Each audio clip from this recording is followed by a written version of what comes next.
está muy complicado el tema. Por supuesto que la posición de la ONU siempre va a ser la posición, obviamente, diplomática, y la insistencia, como es característico de la ONU, es vuelvan a la diplomacia, por un lado, y concientizar también que es muy grave la escalada de este conflicto.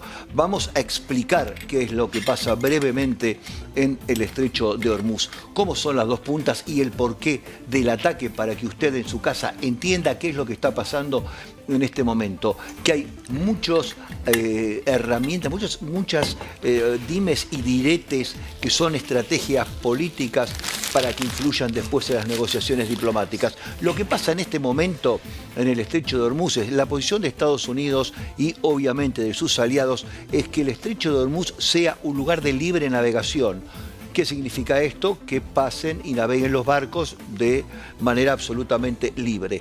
¿Por qué se exige esto también? Porque por ahí no es un lugar cualquiera en el mundo. Pasan los barcos de suministros petroleros más importantes, digamos, de para Europa y de todo el mundo, le diría. Entonces exigen que ese paso sea absolutamente libre y gratuito para todos. Esa es la postura de Estados Unidos. Ahora vamos por la postura de Irán.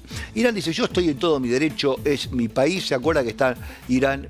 Por un lado estaba Omán, que es la parte que está enfrente, que se escapaban por ese pedacito. Lo que dice Irán, este es mi país, yo tengo soberanía, y si quiero cobrar, cobro, y si quiero poner e imponer mis reglas, las pongo, porque es mi país. Entonces, ¿qué es lo que hace?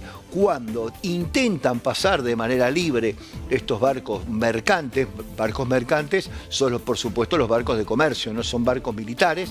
Irán, ¿qué hace? Descarga una batería, digamos, de misiles y de ataques contra los navíos tremenda. Y ahí, ¿qué hace Estados Unidos? Reacciona y se recrudece el conflicto desde el punto de vista bélico. Esto es lo que tiene que entender. Irán quiere defender su soberanía y decir, yo pongo acá mis peajes o lo que quiera poner, que ya lo habíamos hablado, y Estados Unidos dice, no, esto es un lugar internacional y acá pasa todo el mundo y acá no se le cobra nada a nadie. Entonces, esto es lo que hizo hoy eclosionar el conflicto militar. ¿Qué hacen para ir redondeando? Vamos para atrás con la diplomacia. Después Trump dice, no quiero hablar con Irán, son unos mentirosos. Le dijo de todo tipo de improperios y los adjetivó de todas las maneras posibles. Entonces, ¿qué es lo que pasa? Hay, por un lado, parálisis en la diplomacia y, por un lado, recrudece el conflicto armado.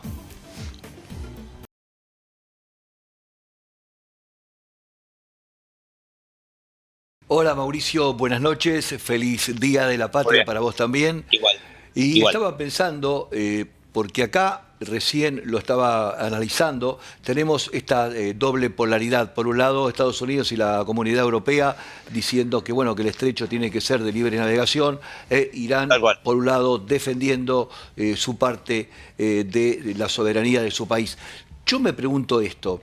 Así lo pensamos juntos. ¿Qué margen le queda a la democracia si, por un lado, Estados Unidos dice, si no cedés, voy a atacar más fuerte, voy a atacar sin piedad, y por otro lado, Irán toma represalias y ataca puntos medulares de Estados Unidos, obviamente perjudicando a la población, y sabemos todo esto es lo que pasa? ¿Qué vía le ves después de estas reacciones, tanto de un lado como de otro, para la diplomacia? Mira, yo lo veo complicado porque si uno analiza la cumbre de la OTAN, estuvo muy duro Donald Trump tirando un montón de cuestiones, y hay que tener en cuenta que parte de la OTAN son socios y serían parte de los que están guardando la democracia en el mundo. Sin embargo, fustigó fuertemente a España, dijo que va a cortar toda relación comercial con España, que no quiere saber absolutamente nada con España y que va a seguir insistiendo con Groenlandia y un montón de más, enfrente de Mark Rutte, que es justamente el encargado de la OTAN, que solamente esbozaba una sonrisa y no decía absolutamente nada. De hecho, le preguntaron en una conferencia de prensa si iba a seguir siendo tibio frente a Donald Trump, Y la contestación fue del presidente de la OTAN, que no creo que vaya justamente en la misma línea con Italia, con España, con Francia y con Alemania. Dijo, bueno, si no tuviéramos a Estados Unidos, realmente no seríamos fuertes, somos fuertes justamente porque tenemos a Estados Unidos. Y a mí me parece que no se ponen de acuerdo. En el medio de todo salió la primer ministra de Dinamarca a decir que ellos van a defender Groenlandia con lo que sea, y que no iban a hablar justamente de Estados Unidos porque es un socio y se supone que los socios no pueden atacarse entre sí de acuerdo al artículo 5. Así que yo veo que hay un embrollo demasiado grande, y en el medio de todo, Zelensky con Trump diciéndole a Zelensky, le voy a autorizar que hagan los misiles Patriot, y justamente hay un embrollo que yo me parece que esto lo tiene una encerrona. Al final de todo, para decir la cumbre de la OTAN, que fue bastante desastrosa en cierto sentido, Trump no se pudo volver con el avión que le regaló Qatar, que preparó, porque había una amenaza cierta, y el servicio secreto le recomendó usar el viejo avión porque tiene justamente para defenderse misiles y ese tipo de cosas que el nuevo avión no tiene. Así que se volvió en el viejo avión y dijo, no, realmente vamos a dar el nuevo avión para que lo puedan ver las bases que están en el Medio Oriente, para que puedan subir y justamente disfrutar del nuevo avión, cosa que todos sabemos los periodistas que es una mentira, porque el mismo servicio secreto confirmó de que había una amenaza contra el presidente de Estados Unidos, ¿no?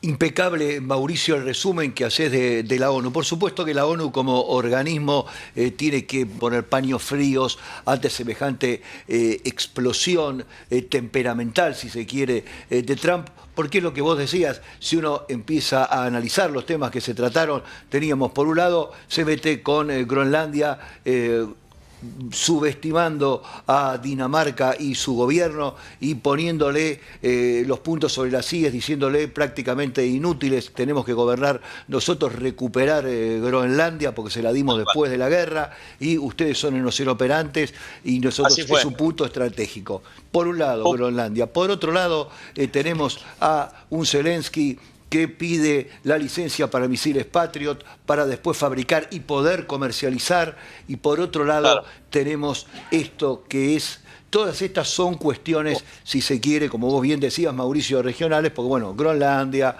tenemos... No, pero tiene que ver... Todas tienen que ver con todo, por eso también lo nombro y me salgo un poquito de lo de Irán porque me parece que todo tiene que ver con todo. Hay que tener en cuenta que fíjate que los misiles que le están tirando los drones que le están tirando a Ucrania son de Irán, y Donald Trump en un momento con Zelensky le dijo, ¿y por qué no se reúnen en Moscú, que es lo que quiere Putin?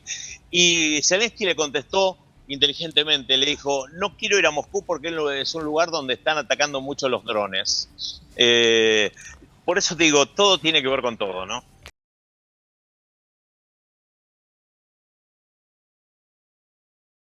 Y volvemos a la OTAN, como recién comentábamos, todo este paraguas de negociaciones y de dimes y diretes que han ocurrido durante esta cumbre.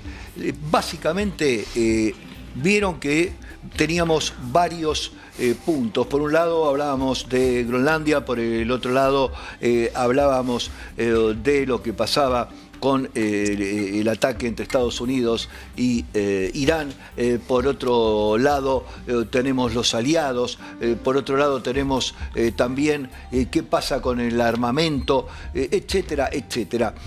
Después Trump en un momento de la reunión se pone a despotricar, a decir todo tipo de improperios contra la gente de Irán, y después sale Gutiérrez por supuesto a poner paños fríos sobre todo esto y a recuperar el camino democrático. Pero básicamente en este punto que queremos tratar ahora, más allá del repaso que les acabo de hacer recién de lo que se habló en la reunión, es que él destaca, ahora esto parece como un poco fuera de contexto, destaca la unidad de la OTAN y anuncia la producción militar de los Estados Unidos, como si fuera una suerte de activación más poderosa de la industria militar de Estados Unidos.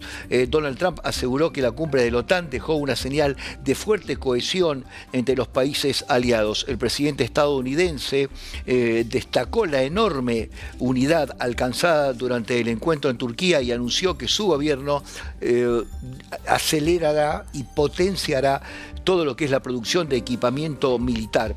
Según explicó, varios aliados manifestaron la necesidad de reducir y de recibir, también de reducir los tiempos, por un lado, de recepción de armamento, y que estos plazos de recibir todo este armamento que necesitan sean más cortos. Recuerdan que no hace mucho, cuando hablábamos del tema de Zelensky, cuando pidió la OTAN y también en los países aliados que recibiera el armamento, le dijeron que algunas piezas podrían tardar hasta el 2027. Entonces, esto es por una falta, digamos, de necesidad de producción de todo lo que es la industria militar. Lo que pidió Trump es, bueno, yo voy a producir más armamento, voy a reforzar el armamento. Digamos, el brazo armado de la OTAN, para decirlo vulgarmente, es por supuesto Estados Unidos. También todos los que componen la OTAN, sobre todo los socios europeos y algunos países que se encuentran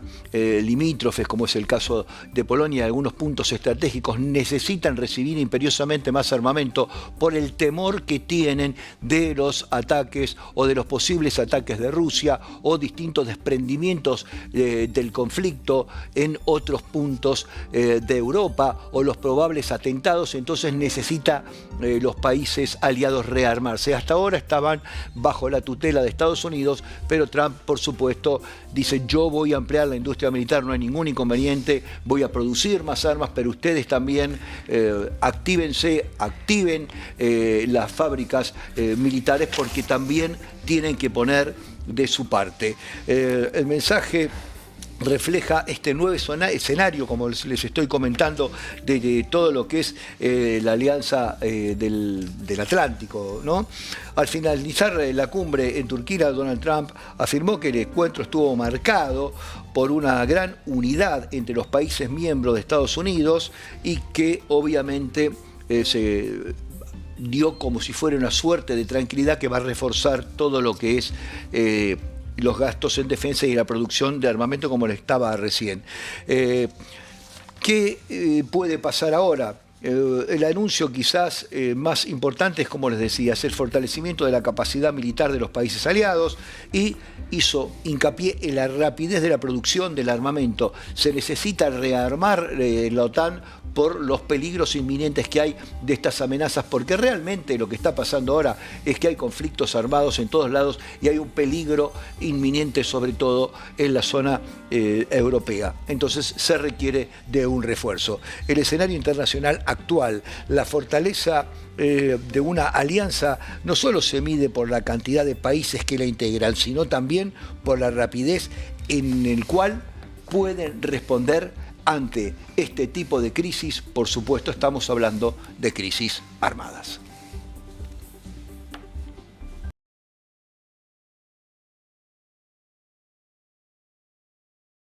A ver, los pocos comercios que se pudieron abrir fueron algunas panaderías y algunas pollerías, porque también tenemos el problema de lo que es los animales, etcétera, etcétera, Claro. Todo lo que es el campo. Entonces, en toda esa zona, los comercios de primera necesidad están cerrados. A ver, esto tiene toda una arquitectura psicosocial para pensar, porque lo que da el hecho de ir al supermercado o ir al almacén, a uno le da una rutina, le da lo cotidiano, como estamos viendo que pasa con ese señor que dice, por ejemplo, pastelitos. Ahí podemos ver reflejada toda una conducta social. Está la persona que está fabricando todo lo que es la cadena del entramado social, que fabrica esos pastelitos, la rutina de ir con la bolsa a hacer las compras, de charlar con el señor, del señor que está tomando un aire con una silla. Todo eso está perdido, porque la sociedad está destruida.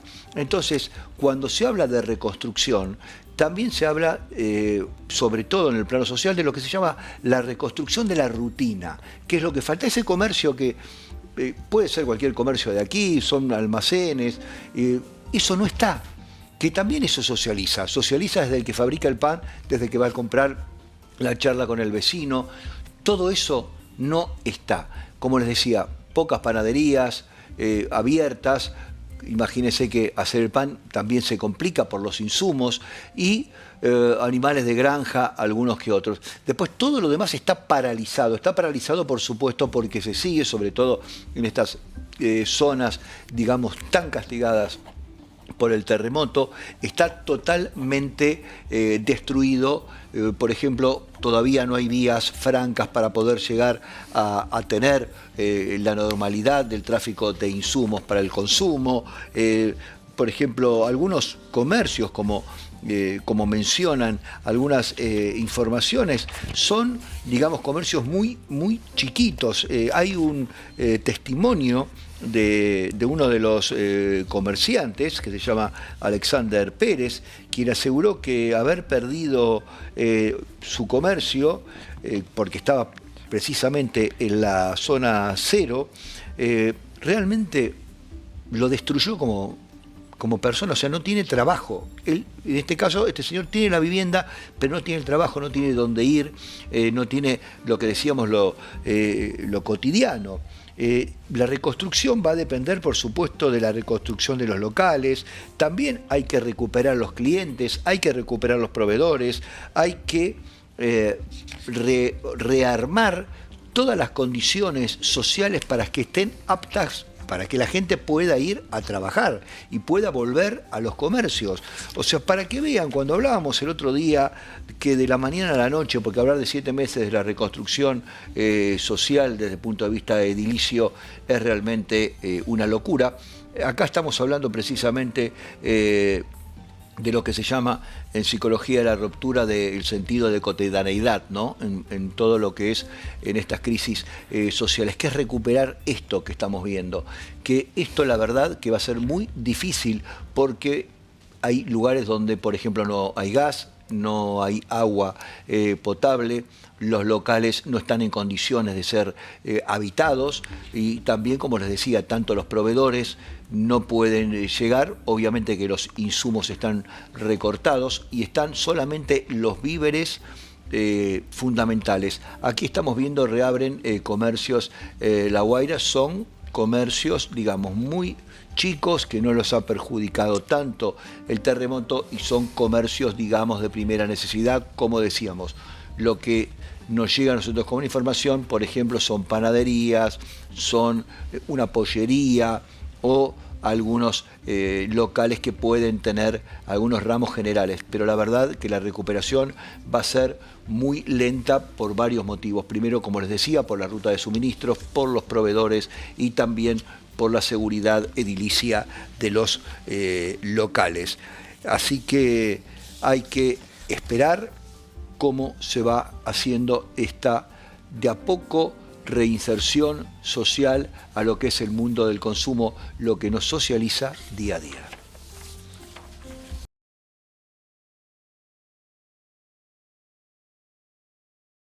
Irán retoma, por lo menos lo que dicen las últimas informaciones, el acuerdo con Estados Unidos. Esto parece raro, complejo de entender desde el plano de la lógica, ¿no?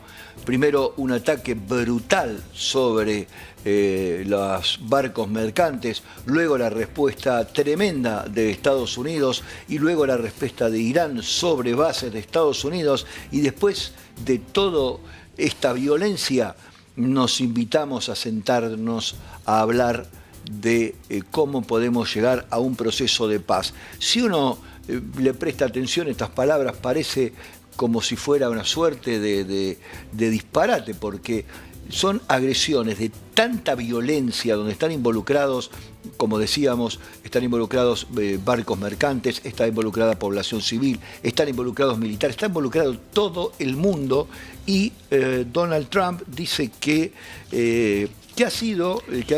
hay un nuevo llamado de Irán al diálogo tras los ataques, Este contexto se produjo apenas horas después de que el presidente Donald Trump diera por finalizada la tregua militar entre ambos países y hubo todas las escaladas que pudimos enterarnos sobre los ataques tremendos de ambos bandos en el Golfo Pérsico. La secuencia muestra que aún en la crisis los canales diplomáticos siguen abiertos y continúan siendo una herramienta para evitar, por el momento, una confrontación mayor. Entonces, lo que tendríamos que pensar es que cuando se sientan a negociar, por lo menos este llamado, se acuerdan que días pasados lo veíamos en la última reunión que se tuvo sobre el tema del memorando, que eran funcionarios técnicos de segunda línea. O sea, estas son líneas diplomáticas de segunda línea. No está sentado Donald Trump y, digamos, con un proyecto con el tema solucionado del Líbano y el tema solucionado de la soberanía del estrecho de Hormuz. No, son acercamientos de diálogo y todo esto dicho, por supuesto, por Donald Trump, que hay que tomarlo con pinzas. El acercamiento evidencia que, pese al aumento de la tensión militar, ninguna de las partes parece haber descartado completamente la vía diplomática. En escenarios de alta conflictividad es habitual que las negociaciones continúen de manera paralela tras estas brutales demostraciones de fuerza de ambos lados. Si logran consolidarse, se puede abrir posiblemente una instancia de negociación destinada a reducir la tensión en el Golfo Pérsico. Sin embargo, el avance, por supuesto, siempre depende de ambas partes, de poder tener lo que no se tiene ahora, un mínimo de confianza uno en el otro, para poder sostener estos mecanismos del acuerdo y que no se vuelva a convertir, como es lógico, en una nueva escalada militar. Todo depende ahora de que se sienten, de que se calme un poco la violencia y poner, aunque sea un poco de confianza, un lado del otro. Sabemos que esta palabra es casi ridícula ante los hechos acaecidos en la jornada de ayer. Las relaciones internacionales, en los momentos de mayor tensión, también suelen convertirse en una oportunidad para la diplomacia. O sea, después de tanta explosión, por ahí se calman un poco las aguas y se recapacita. Muchas veces los primeros contactos no anuncian el final del conflicto, pero sí pueden marcar el comienzo de un nuevo intento para ver si se puede alcanzar este acuerdo tan deseado y tan necesitado para el mundo entero.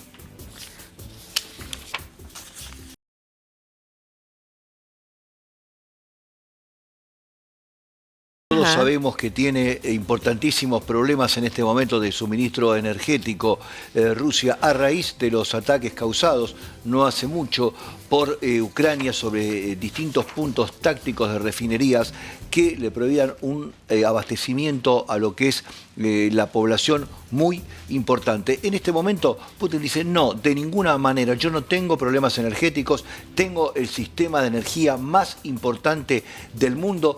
Todo esto les aseguro que son palabras para calmar a la población.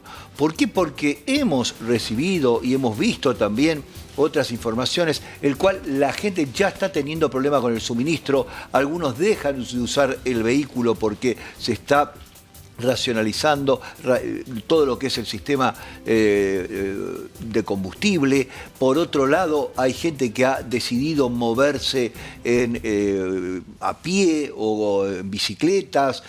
Todo se está comprimiendo. Y por otro lado, miren qué contrariedad. Por un lado dice, bueno, tengo el sistema más fuerte del mundo energético, etcétera, etcétera. Y por otro lado, lo que nos da la pauta que está en una potente crisis es que prohibió las exportaciones de diésel y comenzará a importar combustible para enfrentar los problemas de suministro. Acá uno se da cuenta y le cierra lo que es la ecuación. Tiene el sistema más potente, pero prohíbe la exportación y va a importar, por supuesto. ¿Por qué hace esto? Para no pagar el costo social en la población de la guerra, que ya se está prolongando más de lo que todo el mundo tenía pensado y obviamente el roce con lo social es muy importante. Putin aseguró que el sistema energético ruso mantiene una gran solidez a pesar de los intentos por parte, por supuesto, de Ucrania de dañar la economía. Las declaraciones buscan, como les decía, contener un poco lo que es la tensión social y todo el abastecimiento interno de combustible, o sea, más que nada poder llevar que las casas no les falte suministro. Eso es la principal preocupación para poder tener a la gente tranquila. La decisión muestra que Moscú intenta proteger el mercado interno y contener el impacto económico por problemas de la escasez del mismo. Los problemas de abastecimiento continúan, ¿no? Y el gobierno podría profundizar los controles sobre exportaciones y reforzar las importaciones para sostener, como les decía, el consumo doméstico, porque la gente lo está sintiendo esto. O sea, lo siente, como les decía, cuando tiene que trasladarse a trabajar, lo siente en algunos servicios que dependen del diésel y no hay. Entonces, bueno, todo esto genera una tensión en la población. En tiempos de guerra, la energía no es solo un recurso económico, también es una señal de fortaleza política y de confianza social, como les decía, porque llega a faltar esto y obviamente los primeros que se ven perjudicados son los hogares y sabemos que tiene un problema importante de suministro energético también para todo lo que es su movimiento militar. Cuando el combustible empieza a faltar, los gobiernos no solo administran las reservas, sino también deben administrar las expectativas con respecto a lo que puede llegar a ocasionar tanto en el plano social como en el plano militar.